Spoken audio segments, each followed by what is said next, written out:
Shalom and welcome to this edition of Revealing the Truth, where we cover the headlines, the heart lines, and biblical truth. I'm your host, the Reverend Rabbi Eric Walker. Does science refute the Bible, or does it actually support the Bible? In the last few months, scientific reports have come out that have confirmed three major biblical truths. One, that all humans descended from a single set of parents. Two, 90% of all animals appeared on earth at the same time. And three, Sodom and Gomorrah were in fact destroyed by fire and brimstone descending from heaven. Our next guest shows us how science confirms the Bible and is not in conflict with the text. Andy Walsh completed his postdoctorate fellowship at Carnegie Mellon University in computational biology. He earned a PhD in molecular biology and immunology from Bloomberg School of Public Health at Johns Hopkins University. He serves as a science writer for InterVarsity Christian Fellowship's Emerging Scholars blog, and his writing can be found on the Pathos Network and in The Behemoth, a Christianity Today publication. Here to talk about his new book, Faith Across the Multiverse, Parables from Modern Science, is Andy Walsh. Andy, welcome to Revealing the Truth. Hi, and thanks for having me. Well, we're glad to talk to you. You there in my hometown in Pittsburgh, Pennsylvania. Pittsburgh's gotten a lot of publicity, unfortunately, over the shooting at the Tree of Life Synagogue, which was in the neighborhood that I grew up in, Squirrel Hill, Point Breeze. An unfortunate tragedy, but yet still an amazingly wonderful city to have grown up in and to still have family in. And you did your postdoctoral fellowship at CMU, and now you've returned there to Pittsburgh and serve in kind of a dual capacity as both a science writer, and you're also part of a software company, their technology organization in the health field. Before we get into this Faith Across the Multiverse, Parables from Modern Science, I want to kind of get to know Andy Walsh a little bit better, where you were raised, how you were brought up, when your faith journey began, what did that look like, who were the influencers, and having this incredible scientific mind, how did that challenge you as a believer to reconcile the authenticity of Scripture and a faith-based system that sometimes converged and sometimes conflicted with modern-day science? Great.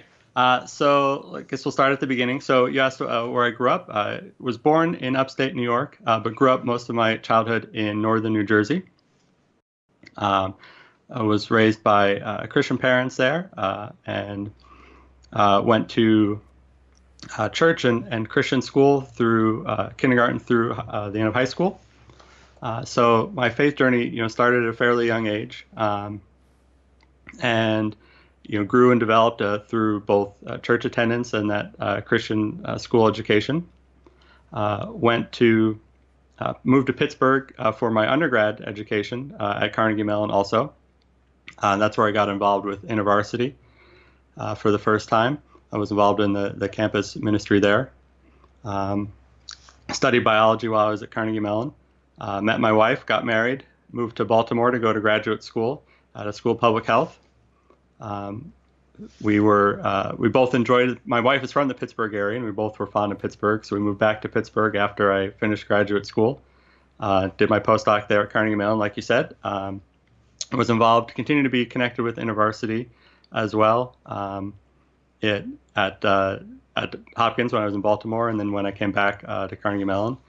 And then after I finished my postdoc, that was about 10 years ago, I started the job that I have now as currently I'm the chief science officer. I had several different positions prior to that at a company called Health Monitoring, and we provide syndromic surveillance to public health jurisdictions across the country. So we collect healthcare data and then apply statistical methods and some language processing to try to understand what patterns of healthcare usage are going on across the country and notify public health jurisdictions if there's something going on in their area that they need to be concerned about. And in parallel to that, for about the past 6 years, I've been volunteering as a regular blog columnist with InterVarsity's Emerging Scholars Network, which is a specific ministry within InterVarsity focused on ministering to students and graduate students and young professionals who are on the academic track who are looking to become full-time faculty at a university.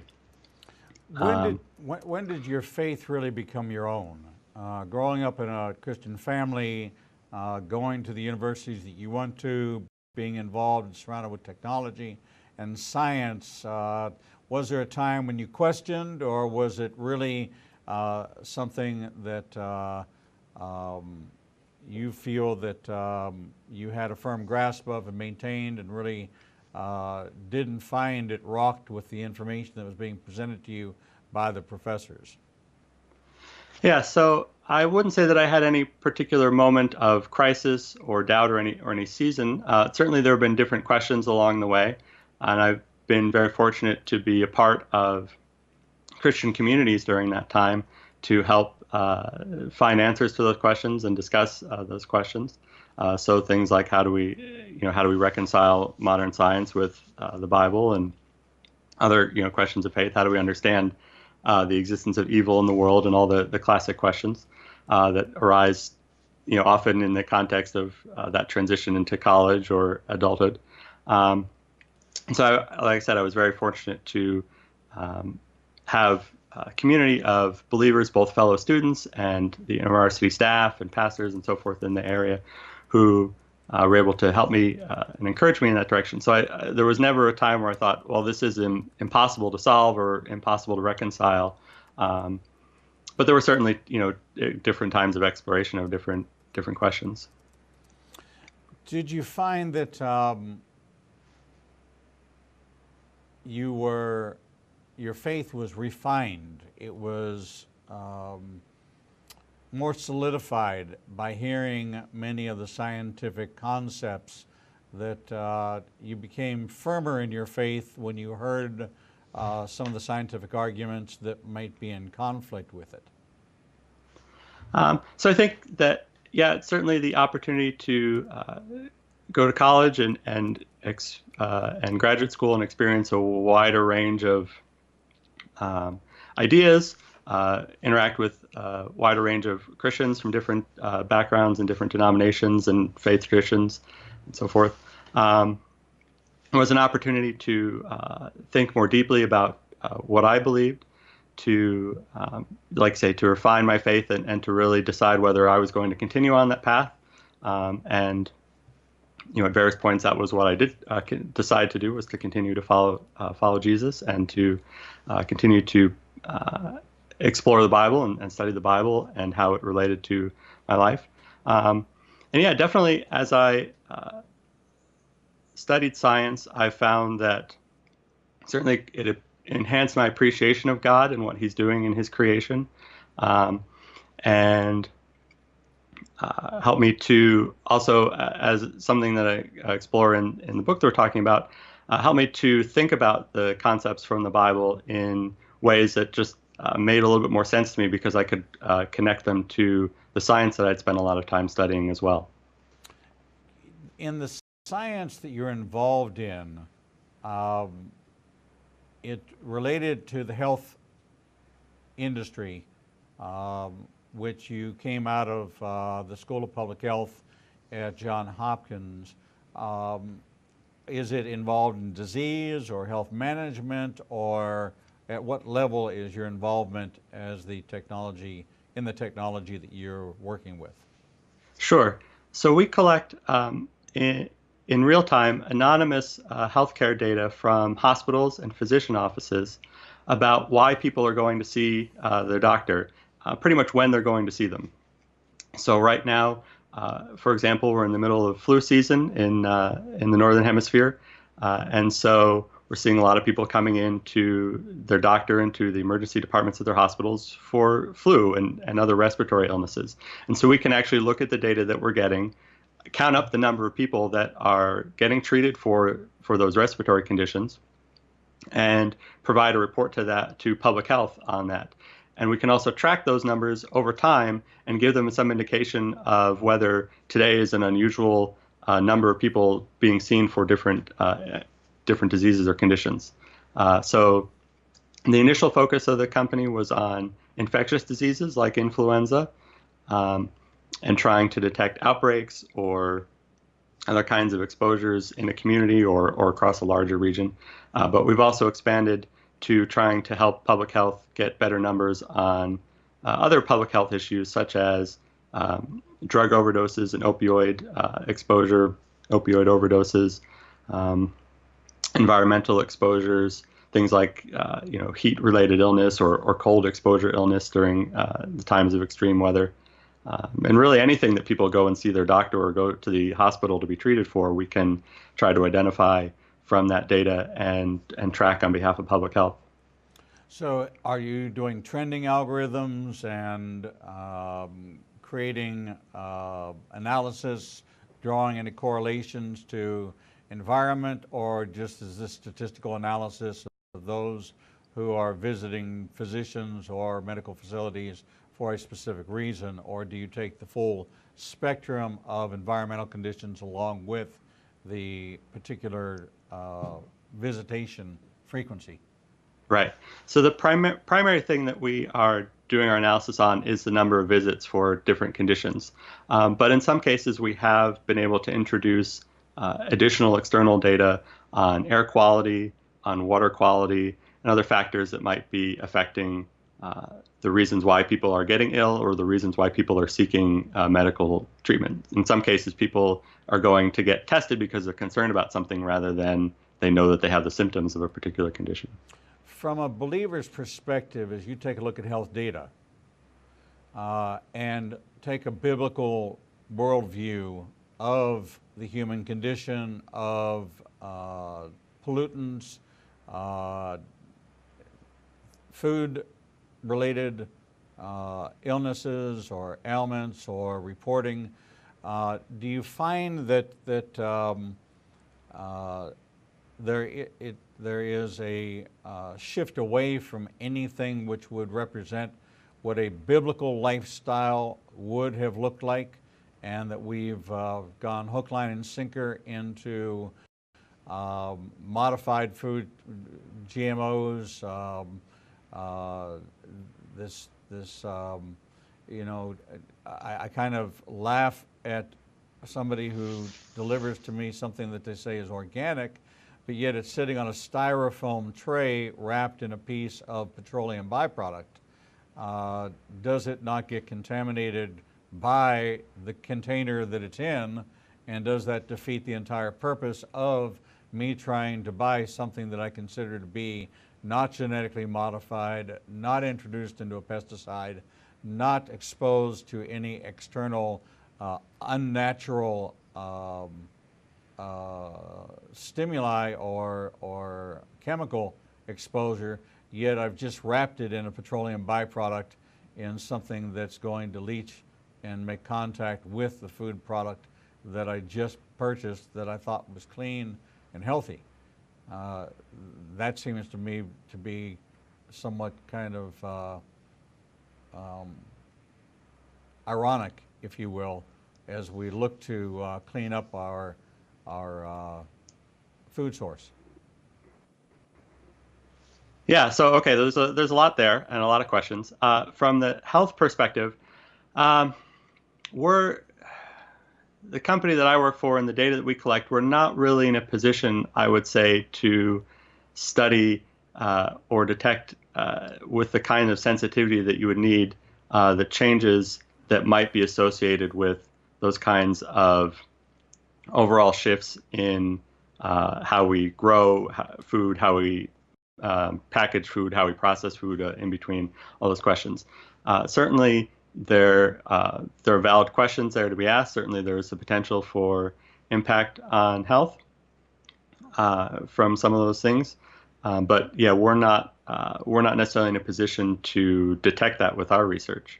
But you bring up you also bring up an interesting point about labeling, and if you're trying to obtain certain things, food that meets certain criteria, how do you identify that properly when you're at the grocery store? What does the label organic actually mean? Does it mean that it's free of pesticides? Does it mean that it's free of genetically modified organisms? Does it mean that it's free of exposure to plastics? And depending on the item, the answer to all of those questions may be no.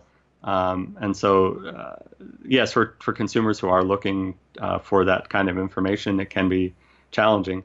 Um, I don't really have any great solutions to those problems. That's not really my area, but yeah, I understand why some people have concerns. You know, those are questions that when we take a look at healthy eating and healthy lifestyle that we begin to examine and we drill down into exposures and what causes certain reactions. Fortunately, I have no health-related illnesses, and I'm in the technically in the geriatric realm as far as age spectrum is concerned, and just try to maintain a healthy lifestyle, knowing what I know based on the knowledge I've acquired since I was born in the early 50s. When I take a look at your book, Faith Across the Multiverse, Parables from Modern Science, when this book idea occurred to you, what was the thought process that you went through as to what message you wanted to convey? First, in most cases, we do something for ourselves, and then we wind up finding that it has marketability and value, that if I'm struggling with these same questions and these same issues, there must be a whole lot of other people out there who want answers to these same questions. So I put it into a book and I'm going to put it out there. Right. So I tell a story in the first chapter of the book about being part of a Bible study while I was in graduate school. We were talking about a passage discussing the second coming of Christ and the imminence of the timing of that event, and the eager expectation that the folks in the early church had of that event in their lifetimes or in the near future, and how we as folks reading those passages 2,000 years later, how we're supposed to understand those ideas, and how whether we can have that same expectation of a soon return or not. And we were struggling with that a little bit, and then it suddenly I was reminded of something that I'd studied in a mathematics class that I was taking about probability theory and how we model the probability of different events and the timing of different events. And it occurred to me that there actually are probability models that have the features that we were looking for in our discussion. And I mentioned that to one of the other students in the study who was also studying mathematics, and it really clicked for him as well. And so we're both kind of excited about being able to apply our study of mathematics to our discussion of the Bible. I don't think that, to be clear, I don't think that the Bible was necessarily trying to reference that probability mathematics when those passages were written. But as folks who now are familiar with that language of mathematics, it was a helpful way of thinking and talking about the passages, and to kind of get over some of the questions that we had, or at least to frame them in a different way. And so that kind of sat in the back of my head for a while, and over time started to see other connections like that, places where the language and the concepts from science that I was studying and learning could help me to think about what I was reading in the Bible or hearing in a sermon in a way that just made a little bit more sense to me, or helped me to connect in a way that was creative or encouraging or stimulating. And so eventually enough of those things came together that I thought, well, maybe there's something that can be done with this. Maybe they fit into sort of a book-like shape. And I had been doing some writing online for a while, and so I had some of that practice and started to give it a try. Sort of in parallel with that also, I was spending more time online in different communities of fans of science, and particularly science fiction stories, and seeing how many people in those discussions and in those forums had a view of the Bible that was fairly narrow, fairly dismissive, looked at as something that was only relevant to the ancient times in which it was written and had no connection to our modern scientific age. And so I thought, well, maybe if folks had an opportunity to read about ideas from the Bible alongside of ideas from science, they might see that actually they're talking about some of the same things, and might encourage folks to give the Bible a try where they might not have otherwise been interested. What are some of the more obvious connection points that became kind of, as you went down this path of examination and looking at the entirety of Scripture and mathematical probabilities, statistical patterns, forecasting models, repeats information which confirms information, the way other passages interconnect all the way through the Bible with a particular event, a person, place, or thing. And we take a look at events like the Sodom and Gomorrah event, that a study. Is that a definitive study? Not here to say it was a definitive study, just glad that somebody finally said it, and that there's at least a scientist out there that says he has evidence that Sodom and Gomorrah were destroyed by fire from heaven. That's good enough for me. Do I need a million scientists to say it? No. That's where we begin the process of believing that science does not refute, science being man-made, a man-made study of things, the tools given to us by God. So science should support Scripture, since science is a gift from God, as all education and all information is. So what are some of the obvious ones that might make it, before we go to break, that would make people able to connect with the concept a little bit easier? Sure. Okay. So probably one of the most obvious is the expanding on the illustration that Paul uses of the Church of Christ as the body of Christ. And he makes reference to, different parts of the body, feet and hands and so forth. And so in the book, I developed that a little bit further in looking at the level of the individual cells and how cell biology and developmental biology and some other features from more recent biology can help us to dig into that analogy even further. And that the more we've learned about the body, the more helpful that analogy is, not less helpful. So that might be the most obvious point of contact. Another one of my favorites is the way that the mathematics of chaos theory and the features of a lot of systems, including a lot of living systems, to tend back towards stable patterns rather than being totally disrupted by small errors or small changes. That tendency towards stability is, I think, a way of thinking about grace and the way that God has built grace into the very functioning of the universe. When we take a look all the way back to creation theology, how does science, in your mind, address that? And is it scientifically provable or statistically probable that all of these events of Genesis 1 and Genesis 2 could have actually taken place the way they are described in a literal 6-day creation?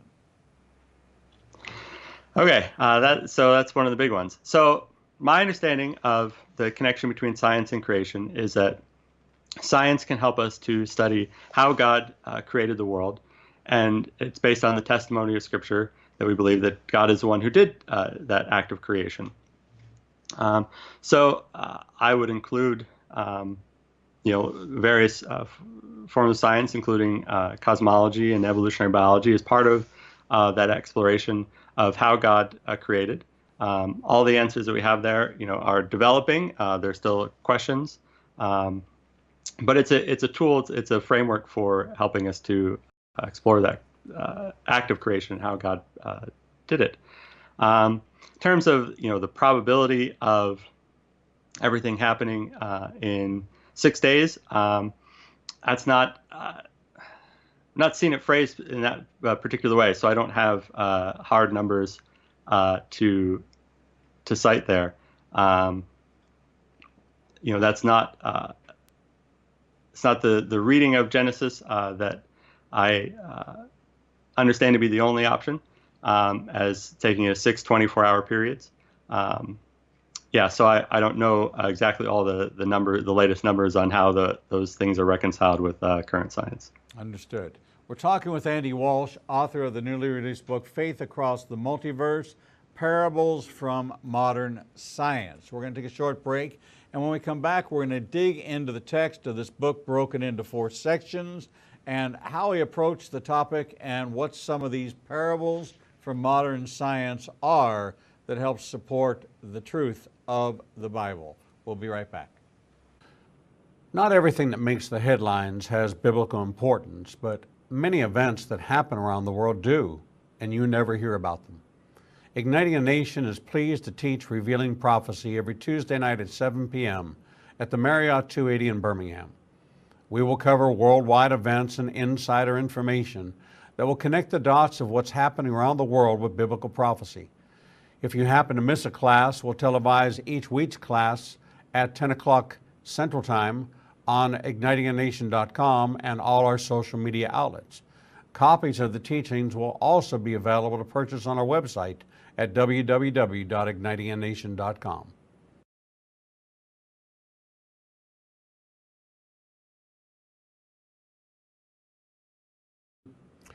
The Lord meets you right where you are, and so does Igniting a Nation's new live streaming outlets.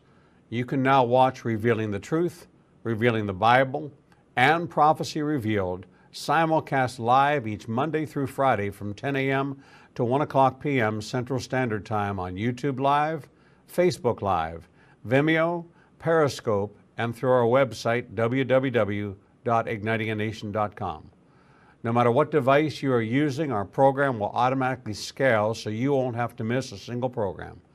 And if you happen to miss an episode, you can always subscribe to the Igniting a Nation YouTube channel and access over 1,000 interviews and never miss your favorite authors, special guests, and topics that interest you the most.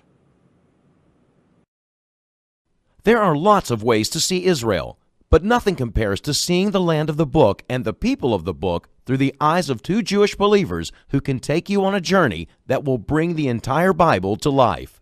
When you join Rabbi Eric Walker and his #1 rated tour guide, Edo Canaan in Israel, you'll experience incredible teachings, first-class accommodations, and actually walk where Jesus walked. You will experience the Bible transforming from black and white into living color, and you will never see the Bible in the same way again. For more information, visit us at www.ignitinganation.com/events. The Lord contends with what contends with you, and Igniting a Nation is committed to bringing to light each and every issue that faces a believer's life. Our live stream programming and teachings take you on a journey to finding biblical truth from a wide variety of experts who share their insights into a deeper walk with the Lord. We have assembled the most comprehensive panel of experts in the fields of prophecy, caregiving, healing from trauma, shame, and abuse, and so much more. We continue to expand our teachings and programming to meet your needs. We're committed to healing the nations with biblical truth. Visit www.ignitinganation.com to develop a deeper walk with the Lord and start your journey to a transformed life.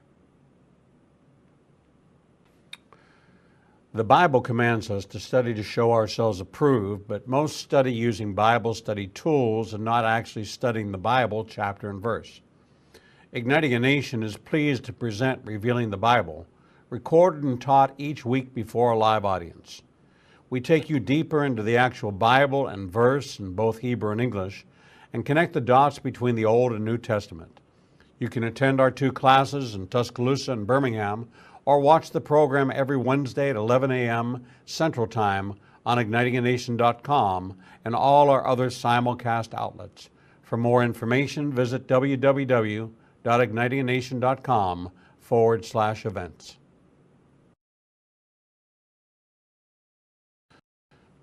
Not everything that makes the headlines has biblical importance, but many events. Shalom and welcome back to this edition of Revealing the Truth, where we cover the headlines, the heartlines, and biblical truth. I'm your host, the Reverend Rabbi Eric Walker, and we're talking with Andy Walsh, author of Faith Across the Multiverse, Parables from Modern Science. Andy, welcome back to the program. Thanks.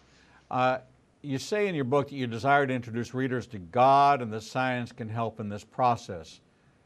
In a kind of a general way, how so? How can science help us understand the Bible better? Right. So I think that the different concepts that we can learn from science, different ideas, the language of science, and that's the framing that I tend to use in the book, is thinking about in terms of language, I think all of that can be helpful for talking about concepts from the Bible, concepts of Christian theology, in a way that is perhaps a little bit more familiar or a little bit more comfortable for folks who have studied the science but aren't as familiar with the Bible and may not realize everything that it has to say or teaches. So I'm not looking to reinvent theology, just translate it into a slightly different language for folks who are more comfortable thinking in those terms.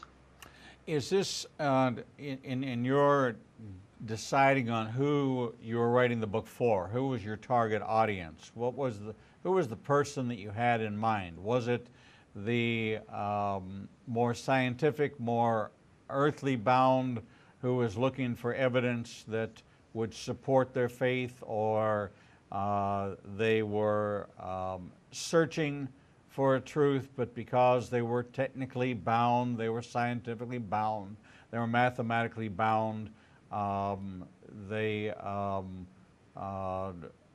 really needed assistance, if you will, aid in approaching it, an understanding of it this way? Right. So the folks that I had most in mind were folks that I was talking to and listening from on different science fiction communities online, primarily. Folks who were enthusiastic about science, but not necessarily scientists themselves. And so we're familiar with a lot of science at a high, at a broad level, at the kind of level that you encounter in science fiction stories. But weren't necessarily, professors or academics or doing scientific work at the bench or in the laboratory or so forth. And so I was finding that a lot of those folks felt that science and the Bible were mutually exclusive, that their enthusiasm for science meant that they had to set the Bible aside as a fairy tale from an ancient era. And so I was hoping to present some of the ideas in the Bible and present the Bible itself in a way that might be more appealing to those folks, or might help them to at least see it in a different light than they had previously. From your perspective, you talk about parables from modern science. Give us one of those parables from modern science to kind of give us a framework of understanding of how you present in this book. Sure. So I touched on chaos theories previously and its relationship to grace. So I'll elaborate on that a little bit more. So most folks, if they've encountered chaos theory, are probably familiar with it from Jurassic Park, and the idea that a small change can have a big effect on some systems, sometimes called the butterfly effect, which you might have heard of even if you're not familiar with Jurassic Park. The butterfly effect is usually described as the possibility that a butterfly flapping its wings in, say, Tokyo, Japan, could change the weather in New York City a week later, and that because it flapped its wings, it's going to rain as opposed to being sunny if it hadn't flapped its wings. We don't know that weather actually works quite that way. There's no demonstration of that specific phenomenon, but that's kind of what people have in mind when they talk about the butterfly effect in chaos.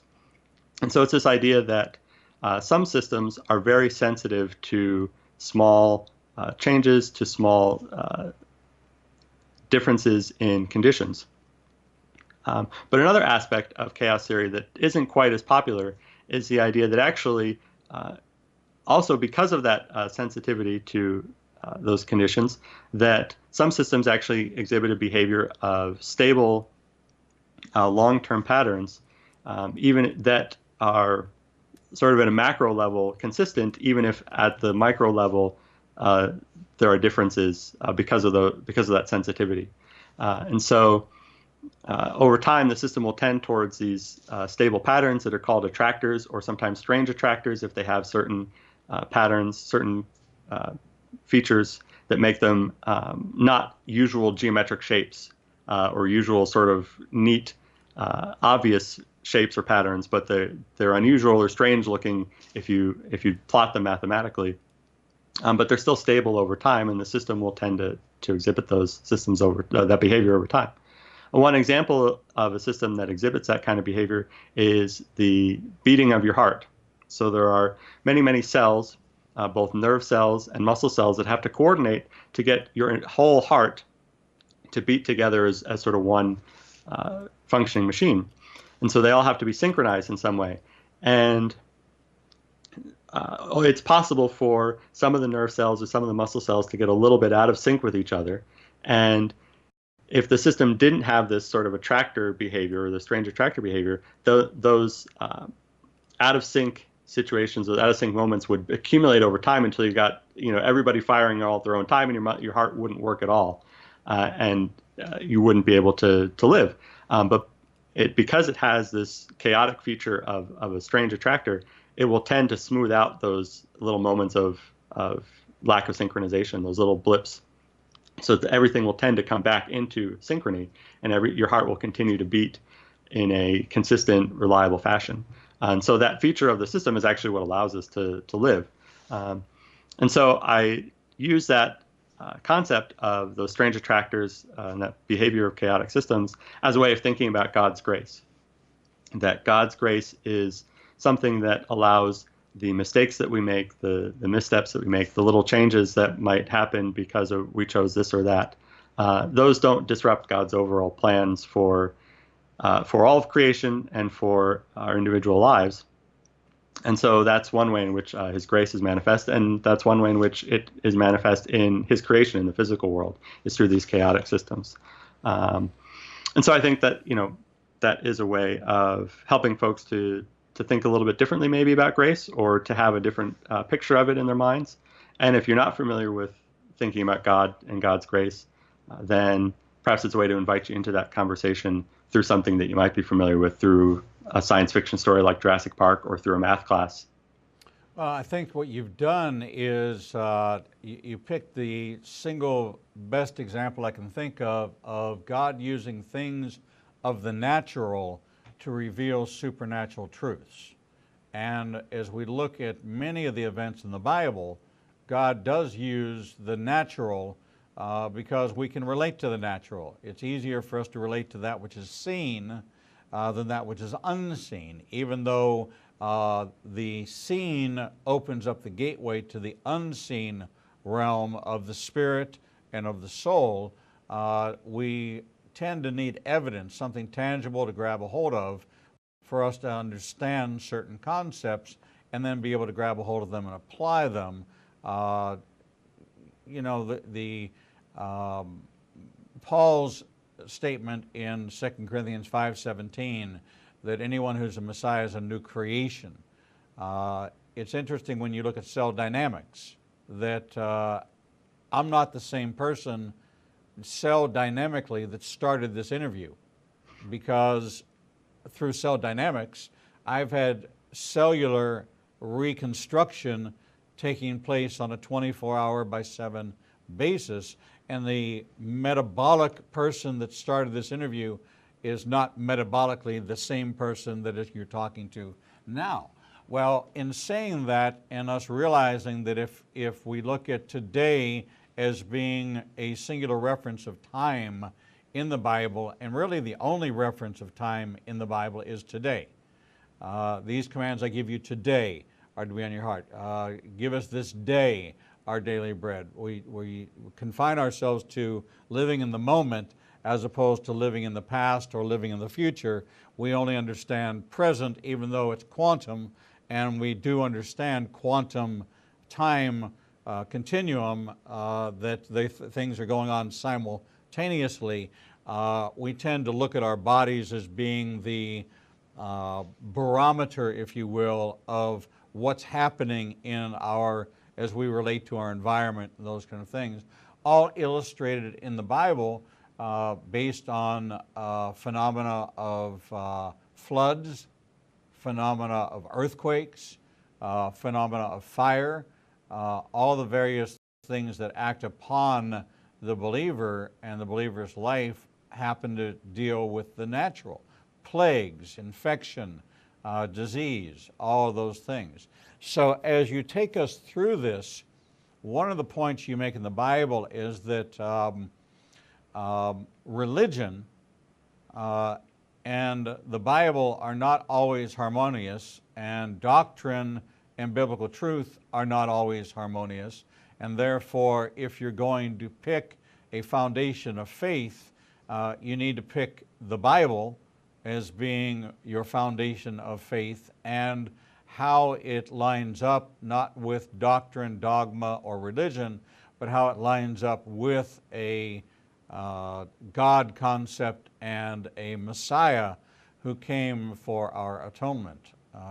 And I think that that's a point I'd strongly agree with.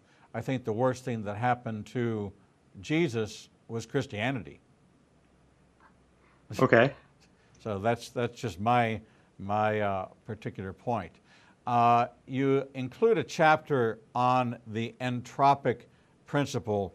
You say creation introduces asymmetry.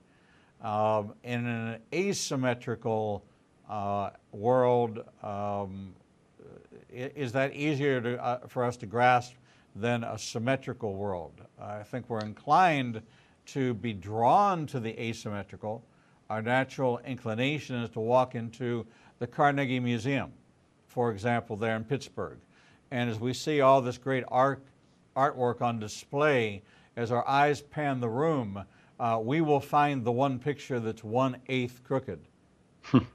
Even though we're surrounded by such majestic statues and dinosaurs and all kinds of miraculous things facing us, we still see that asymmetrical picture which is crooked, and we want to go tell somebody, you know, that picture over there is crooked, even though we're surrounded by this overwhelming display of history and science. We seem to be drawn to the asymmetrical, and you cover that in your book. Yeah, so those concepts come from physics of thermodynamics. And so when we talk about symmetry and asymmetry in a thermodynamics perspective, we're talking about whether a particular arrangement of atoms or particles or matter, if you want to be a little bit more generic, are they interchangeable? The different arrangements interchangeable, or will you notice a difference if you change the arrangements? And so the more interchangeable different arrangements are, the more symmetry the system has. And so a fully symmetrical system where all possible situations are completely interchangeable and there's no difference. A fully symmetrical system is one where no life happens, nothing at all happens. There's just noise, there's just random motion, but nothing interesting can happen. And so asymmetrical arrangements, where some things are different than others, where you notice a change because one arrangement is different from another. Those kinds of asymmetrical situations are necessary for anything interesting to happen in the universe, including and especially life.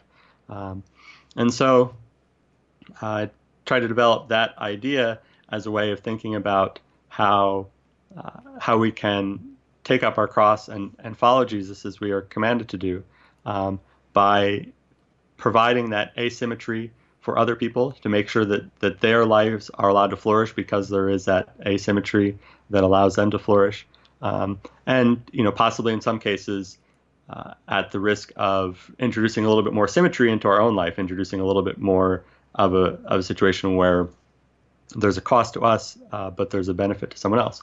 Sometimes we can provide that asymmetry for everybody, and we don't need. It's not necessarily costly to us, but in some cases, it might cost us a little bit of more symmetry in our lives to make things a little bit more asymmetrical for other people. You write that the life of Jesus challenges our popular notions of what's significant or distinct about humanity.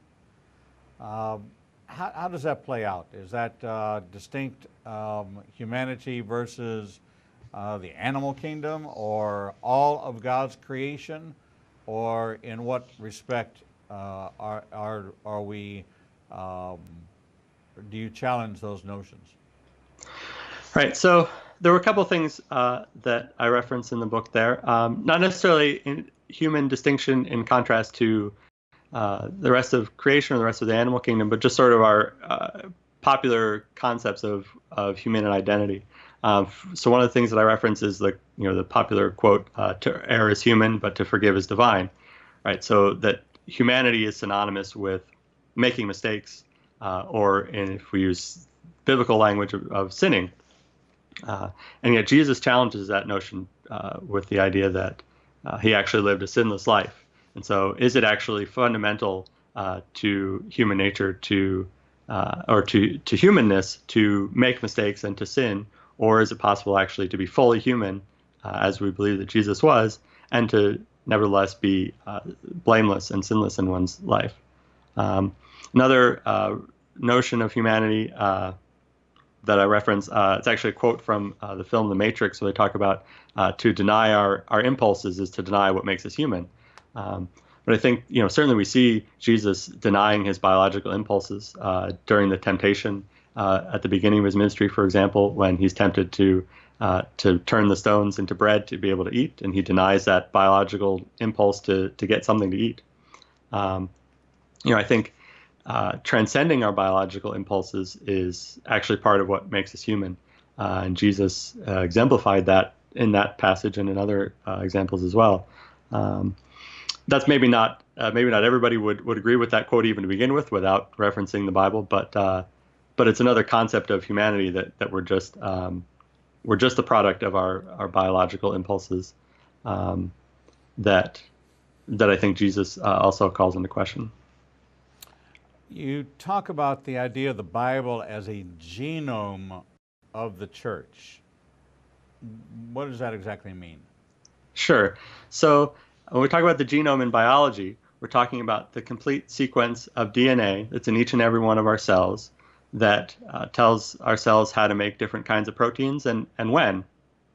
And that genome, as it is interpreted over time, and as it unfolds, produces our whole body, developing from a single cell, and then also all of our biology as we, or a lot of our biology. Not everything is determined by the genome, but a lot of our biology is determined by our genome as we go through our lives. And so each individual cell at any given time is not expressing that entire genome, but the full extent of our bodies over the full extent of time is how that whole genome is expressed.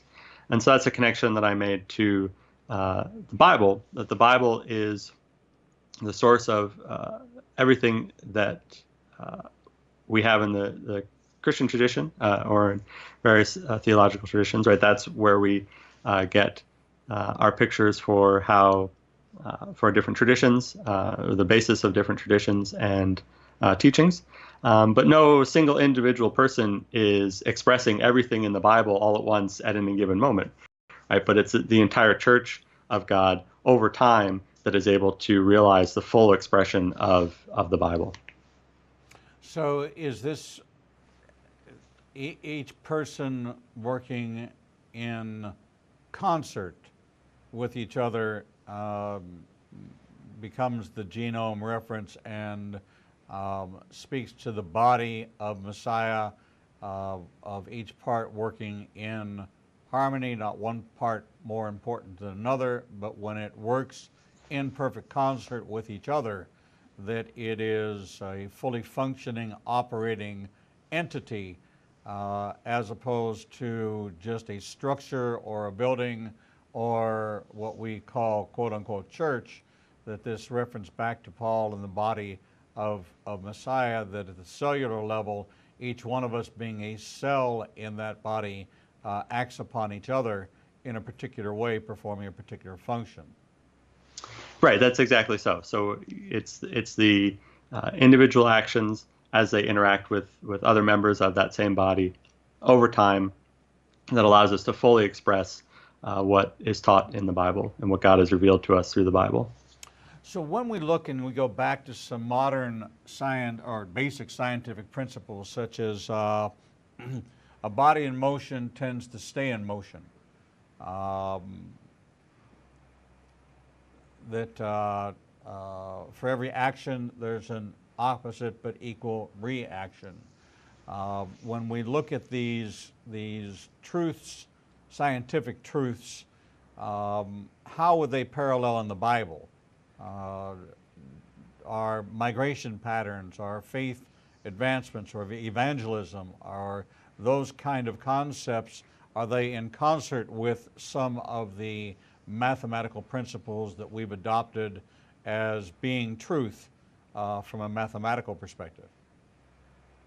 So that's an interesting question. So one thing that occurs to me, so a body, the principle that a body at rest tends to stay at rest, and a body in motion tends to stay at motion, unless acted upon by some kind of external force.